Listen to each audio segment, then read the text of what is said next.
నల్గొండ జిల్లా పెద్దఊర మండలం కుంకుడు చెట్టు తండా గ్రామ సమీపంలో బైక్ యాక్సిడెంట్లో మృతి చెందిన మృతదేహంతో కుటుంబీకులు ధర్నాకు దిగారు. ఈశ్వరమ్మ అనే రైతు పొలంలో పనిచేస్తున్న రమావతి చందర్కి రోజుల క్రితం యాక్సిడెంట్ అయింది. హైదరాబాద్ హాస్పిటల్లో యువకుడు చికిత్స పొందుతూ మృతి చెందాడు.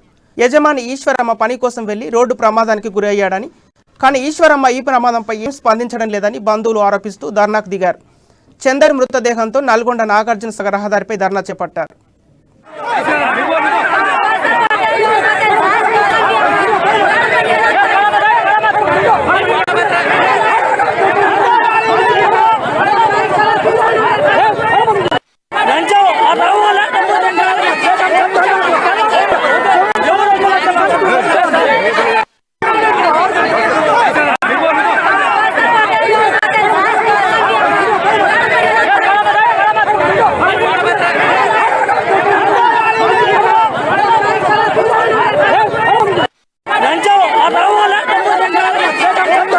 మన కుంకటి చెట్టు తండా రైతు రమావతి చందర్ నాకు సోమవారం సాయంత్రం తిరుమలగిరి గ్రామానికి చెందినటువంటి సాగం ఈశ్వరమ్మ భర్త నాగిరెడ్డి గారు వాళ్ళ యొక్క పొలానికి జీతగానిగా వీళ్ళు నియమించుకోవడం జరిగింది. 10 నెలలుగా వాళ్ళ దగ్గర అన్ని రకాల పనులు చేస్తున్నటువంటి చందరు సోమవారం సాయంత్రం వాళ్ళ యొక్క గుండాలకు అనుచరులకు ఈ విషయం ఇక్కడ ఉన్నటువంటి ప్రతి వ్యక్తికి తెలుసు. వాళ్ళ అనుచరులు అనాలా, గుండాలు అనాలా, ఏమనాలో అది సమాజమే చెప్తుంది. కాబట్టి మేము చెప్పేది ఏంటంటే మందు కోసము, మాంసం ముక్కల కోసము, చికెన్ కోసము పంపించి ఈ రోజు చనిపోవడానికి కారణం ఈశ్వరమ్మ అని మేము గిరిజన సంఘంగా డిమాండ్ చేస్తా ఉన్నాం. వాళ్ళ కుటుంబ సభ్యులు చెప్తా ఉన్నారు. అందుకనే ఈ రోజు హైదరాబాద్ నుంచి హాస్పిటల్ నుంచి నేరుగా తండకు వచ్చినటువంటి శవాన్ని ఇక్కడ మేము రోడ్డు మీద బటాయించి ధర్నా చేస్తా ఉన్నాం.